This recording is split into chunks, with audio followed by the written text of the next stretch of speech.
Good afternoon. This is Brian Shannon from Alpha Trends Blogspot. It is Monday, July 9th, 2007, and the markets are closed. We got the S&P 500 up 12 cents today, so it added slightly, but still has not taken out this prior high. So we still have that pattern of lower highs and lower lows in play, but we do have a rising 5-day moving average, so that tells us overall we want to give the benefit of the doubt like we did back here on what a lot of people were calling a breakdown, and it's just in a range-bound market with the top of that range being defined by about 154.30 or so, and the bottom end of that range down here near about 148. So until it can break past that level, I think it's overall we still have to consider it neutral.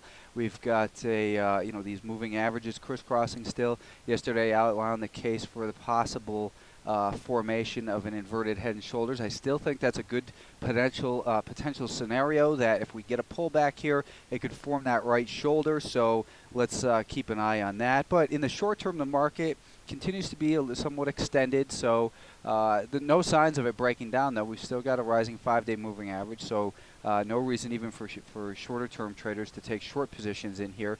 You're fighting the momentum, but it is looking like it's getting a little bit tired in here. That's not a reason. A neutral market doesn't mean time to sell short. So we've still got overall a strong market on the intermediate term time frame, and give the benefit of the doubt to the buyers. I'd still like to see a pullback down towards this level in here, about 151 or so, maybe 151.5. If that were to happen, it could form that right shoulder. Then we could blast out and see new highs in the S&P 500.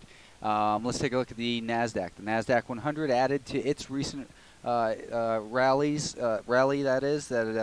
gains that it's seen over the last week and a half. The Qs were up 0.1%. They gained a nickel today and extending further out into new high territory for the last several years. And on the 10-minute time frame, you can see the same picture here. We've got an extended upward market, but it doesn't mean it's time to sell short just because it's extended. I do still think that we're due for probably a little bit of a pause here, and that correction could either come through time as it goes sideways, or a correction through price. And if we get a pullback, I think that 48.50 is the most likely area where we'll find some support. That's where we have that prior, what was our target. We had a little bit of resistance in there, and that's also where we see that rising 5-day moving average. So I think that any pullback will likely be contained by the rising 5-day moving average, and then we have to see how that correction, if that correction takes place, how it unfolds from there. Overall, though, the Nasdaq 100, it's a bull market. If you're short, you're wrong, and it's going to be costing you still. The semiconductors continue to lead the way. These were up 0.4%. That was a gain of 17 cents today, further extending their recent gains.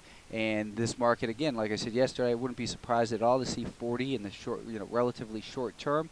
We've got a very healthy bull market here with a rising 10, 20, and 50-day moving average on the shorter term time frame. Another market that's looking a little bit extended, but extended markets aren't a reason to sell short. They are a reason to look at it and say, the risks are higher here for new positions. It doesn't, long positions that is, doesn't mean you can't make money, but you have to keep your stops tight and make sure you honor your stops. And also, if you have long positions, make sure you honor those so you can lock in your gains.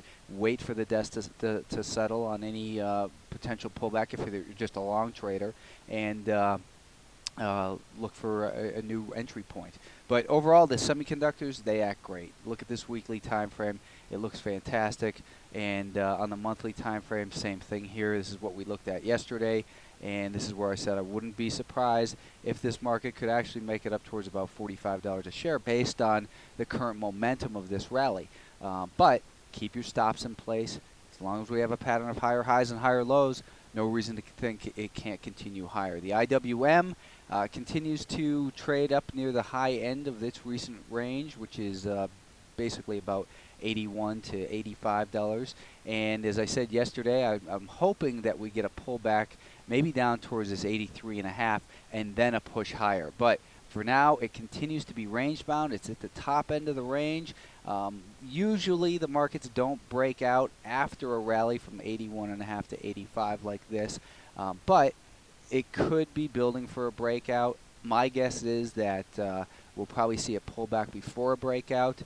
but be prepared for anything, and that's what success in the market is all about, is being aware of all the potential scenarios and protecting your capital at all times and exploiting the low-risk situations as they present themselves. Right now, in the overall markets, I don't see any low-risk situations. Perhaps later I'll come up with another video with some ideas that I do like.